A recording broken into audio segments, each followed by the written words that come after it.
What are some of the biggest surprises, jazz hands? You know it's going to be good when we start the show with jazz hands bloom. Surprises of training camp of players that maybe we thought would be on the pup list, give them a little extra time, have the option of putting them on the pup in the regular season.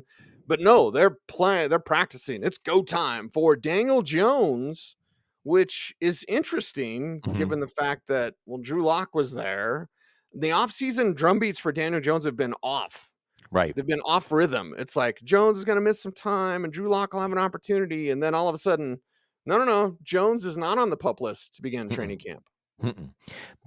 What's interesting here, Cease, is the drum beat that we heard in the offseason was that because of an injury guarantee, will the Giants even start Daniel Jones to open the season? Will they give Drew Lock a starting job to open the season? And if he can hold it, well, now you're not risking paying a player that's not in your future plans. Also, will Daniel Jones even be healthy coming off of an ACL tear? But all of these things have been resolved. Jones is not on the PUP list to open camp, and the team is very strongly endorsing him and treating him like an entrenched incumbent starter. So, what does that mean for fantasy football? Well, let's remember at this time last year, Daniel Jones was at least considered part of the reason the Giants made the playoffs and won a playoff game. And remember, he's also a player that adds a lot as a runner in fantasy football. So, now we look at him as a last round pick, a late round pick, maybe not even drafted, but it's not difficult. Look at Justin Fields. It's not difficult when a player is a runner. And Daniel Jones has long speed. Daniel Jones, look it up if you haven't seen the plays. Daniel Jones can break away from a defense when he gets in the open field. Now you have Malik Neighbors, who also is going to preoccupy defenses. I do think that you have an opportunity here for Daniel Jones to surprise in fantasy football, and especially in super flex leagues. He needs to be back on our radar. He could be one of the keys to winning your league in super flex leagues. And Cease, I think he's a player we'll probably talk about on the waiver wire show, not so much because he's going to make himself relevant, but because he was irrelevant. English, do I speak it? Irrelevant, but he's making himself relevant again. Yeah, chemistry with the players in place and the skill positions for the Giants are a little bit more interesting.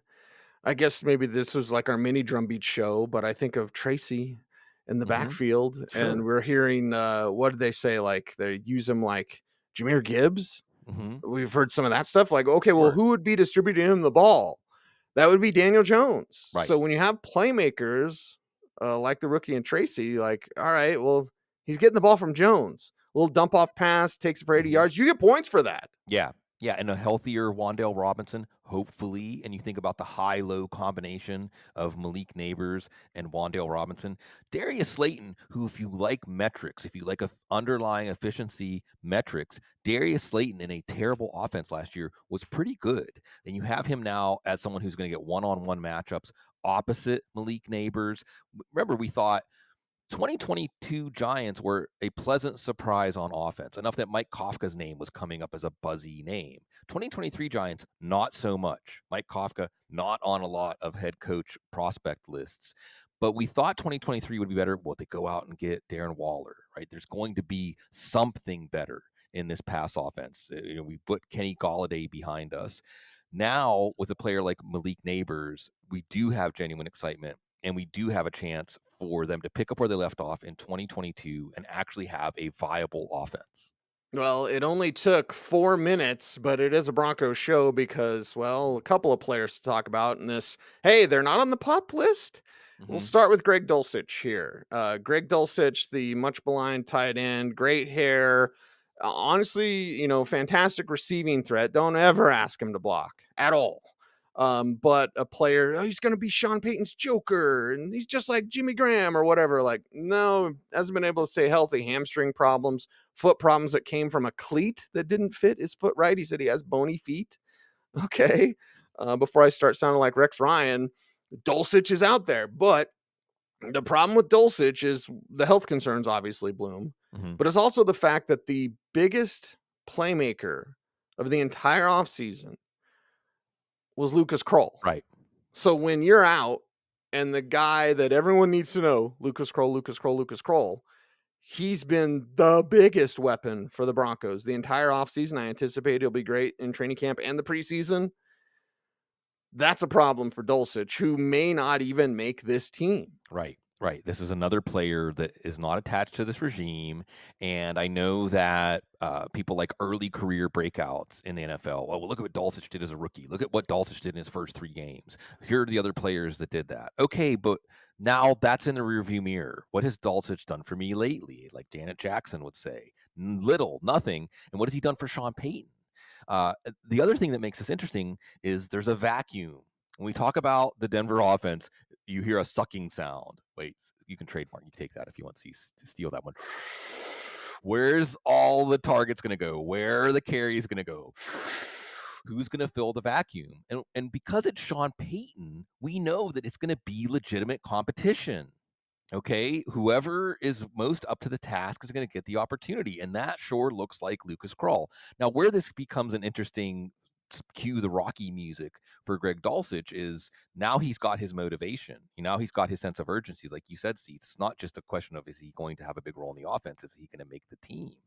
And I do think that Lucas Krull and that presence gives something for Dulcich to work up to, but it creates competition. Cease, we talked a lot about competition at wide receiver and running back. We'll talk a little more about running back in this show, but we haven't talked a lot about competition, even quarterback. Not a lot about the competition at tight end. Greg Dulcich being healthy to open camp creates competition. Yes, and how long's that last? We shall see. Now, we got to talk about Audric Estime, who was banged up, a little bit of a knee thing, a little bit of a cleanup thing. I think it was after rookie minicamp bloom. So I have seen Estime on the practice field, and I think I saw him one day with Javante, and the burst is there. Like the difference in watching Javante versus Estime is 100% clear. For whoever says unsubstantiated or whatever, I'm like, oh, okay. But either way, this causes the ripple effect now, and you're seeing reports from others finally and saying, hey, Javante may be competing with Samaje Perine for the final roster spot. Yeah, because the staff loves Estime. Pads need to come on. He needs to prove himself in pass protection. But this goes from a guy who wasn't practicing for most of the offseason to now maybe the starting running back for the Broncos, who is practicing to start training camp. Well, as you're listening to this today. Right. And this is another one, Cease, where we'll say, who has the current regime picked? Who does the current Mhm. regime have an investment in? Because the current regime has no investment in Javonte Williams. And sadly for Javonte Williams, we could talk about an alternate universe where he doesn't have that knee injury and he still has that rugged running game with the burst. But as you said, Cease, he doesn't have it now, and Estime does. And Estime is an interesting running back because, Cease, I think, okay, here, let's do a quick exercise, Cease. Sure. 40 years ago, in 1984, what round would a running back like Audric Estime have gone in? First round. First round. First round. Yes. First round. So a previous iteration of the NFL loved a running back like Audric Estime. What do they love about him? No nonsense, no wasted energy. He's going to come at you. He's a Marshawn Lynch. Run at your blanky blank, sorry, Joe, face. Run through your face. That's what Audric Estime does. That's what Sean Payton wants to do. And that's what Javonte Williams used to do. Wow. It's sad. Oh. That's what he used to do. And maybe, again, in terms of motivation, this is what he needs in the sense of if he has it somewhere in there to dig down and find it because Audric Estime has it. And I do think this is one of those situations, Cease, where the eye test is going to lead us here to Estime. Now, for fantasy, I mean, he's a late round pick. He's not necessarily going to win your league, but I still think this is going to be a defense, ball control when the game is on track for the Broncos. How often is that going to happen? We'll see. They want to get estimated 18, 20, 22 carries. That's what you want to do. That's how you use a player like this. And I think that Sean Payton, who has been around the league long enough to remember when running backs like Estime were extremely valuable, says in our scheme, he's going to be extremely valuable. Yes, and we'll see it training camp, and the pads need to come on before we talk about Estime and Javante and all that. But just know this: last year, the guy that's known for breaking tackles had 11, tied with Justin Fields and Josh Allen. While you see Jalen Warren or Najee Harris, like the Steelers' backfield, whatever you think of that, Bloom, they break tackles. They are after the contact machines. Javante used to be like, oh, it was the knee. It was the knee. Okay, well, I haven't seen him look better this Mhm, offseason. You know what I mean? So the knee's still a problem. And by the way, when people say, well, Estime is not going to rip off long runs, his 10-yard split is faster than Troy Franklin's. mhm. Yeah, people need to know So that keep that in mind. 40-yard time. See, what's Drake? The kids, the memes. That's what the kids like to do now. 40-yard dash. Nah, They not 10-yard like split. us. Right. Since he's opened this can of worms up, running backs first 10, wide receivers the flying 20. Look it up. The flying 20. I like that. I like that. I like staying in the AFC West when we talk about, well, speaking of speed, woof, Xavier Worthy, Xavier Worthy, Xavier Worthy. Now, when he's first banged up, you're like, oh man, because hamstrings on speed guys, like that's especially critical with Hmm. speed players like a Xavier Worthy. He teleports. I mean, if we truly seen a new Deshaun Jackson, the potential of that sort of impact, Hmm. it's Xavier Worthy, Hmm. 1000%. And the fact that the Bills, let him have him. Way to go, Buffalo. Let him have Pat Mahomes. Let him have Xavier Worthy. Why can't we beat this team that we let have everything? Anyway, Right. Xavier Right. Worthy, super excited for, and now avoiding the pup list. Yes, and I think that one of the public service announcements that I want to make is that probably one of the easiest mistakes to catch people in fantasy football is we project rookie impact as if it's a sure thing. Okay. And we will overlook veterans because we think, well, the rookie's going to overtake them this year. But the reality is that not every rookie is ready to contribute. I'm looking at you, Keon Coleman, but we're not talking about Keon Coleman. We're talking about Xavier Worthy. Interesting how these two guys' careers are forever linked Mhm. now. And Xavier Worthy comes in with a hamstring. He's not the only rookie who had a hamstring issue in the spring. Roma Dunze had a hamstring issue in the spring. I think there was one other one. So we're going to watch these rookies, and even the rookies who didn't have any injury issues in OTAs. If we see some rookies miss time in training camp, that's when you start to be more open to maybe the rookie's not going to overtake or cut into in a meaningful way the veterans that are ahead of him on the depth chart. So we saw when Xavier Worthy missed the spring with that hamstring injury. Well, now we're more interested in Marquise Brown, and we should still be more interested in Marquise Brown.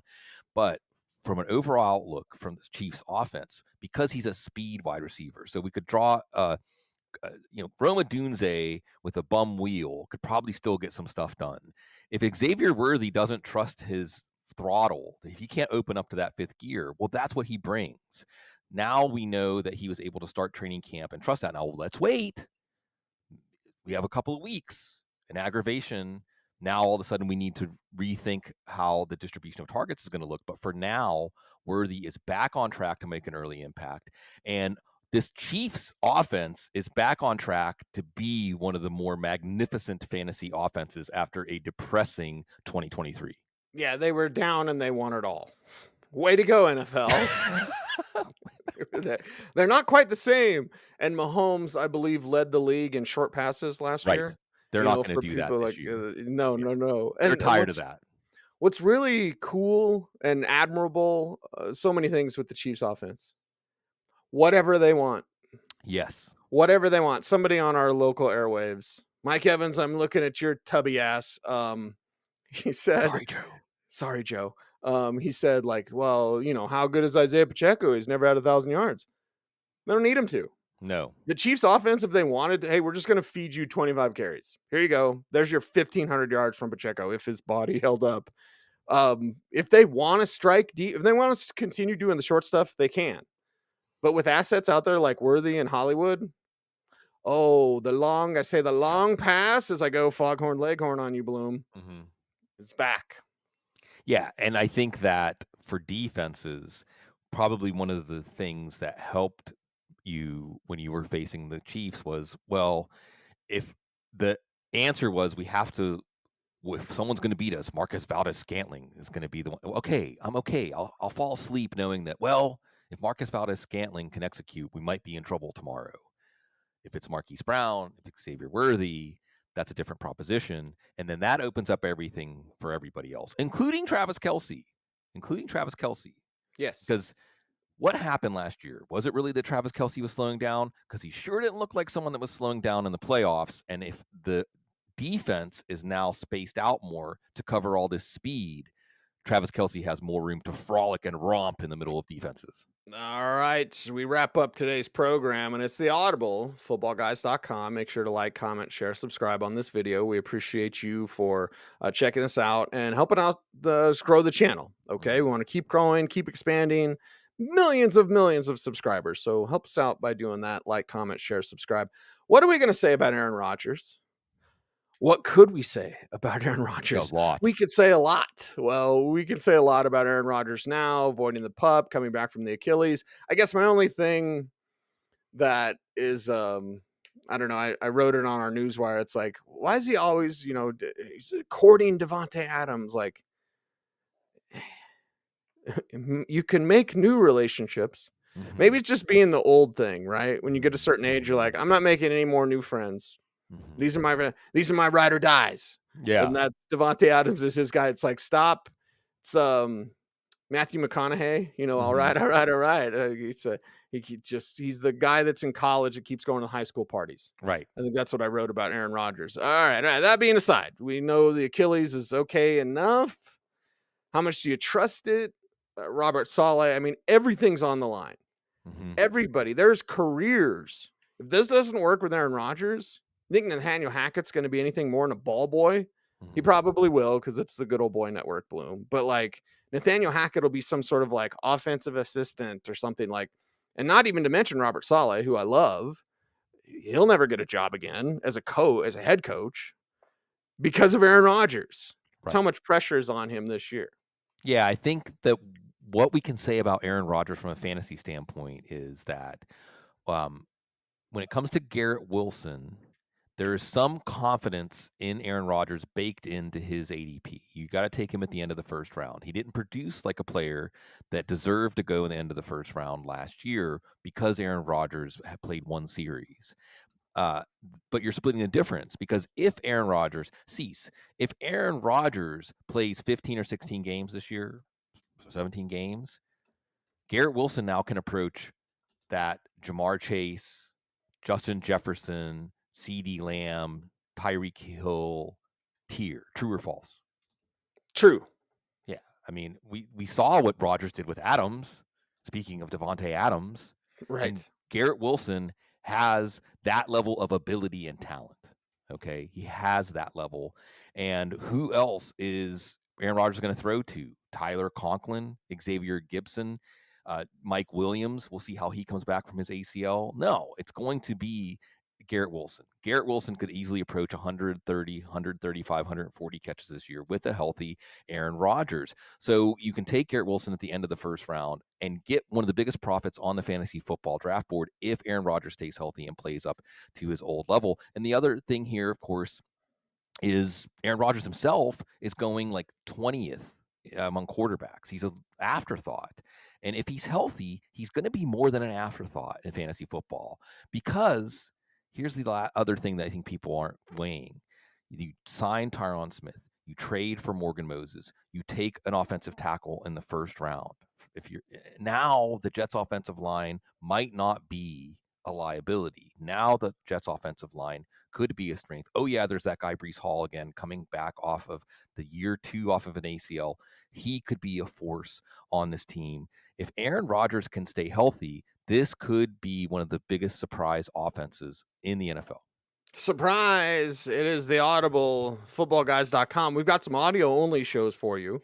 So, in addition to what you do here on YouTube to help us grow the channel, make sure you're listening via Spotify, Apple Music, however you enjoy your podcast. We have audio only shows for you over there. In addition to what we do here, we ask one thing: that you like us and comment and share and subscribe. That's more than one thing. And also, if you want to support the show, because we hear that a lot, how do I Yeah. support the show? We don't do any silly super chats. We're going to just ask you, hey, check out footballguys.com, sign Yeah. up for our free daily newsletter if you enjoy that, with takes written by Bob Harris, third person Cecil Lammey, Sigmund Bloom, and Joe Bryant. Well, then check out footballguys.com. Subscribe to us, great price. And that's the way to support the show. So he's Sigmund Bloom. Follow him on Twitter, X at Sigmund Bloom. I am at Cecil Lammey saying thanks for watching. Watch these other videos. Stay tuned, and would you please stay frosty.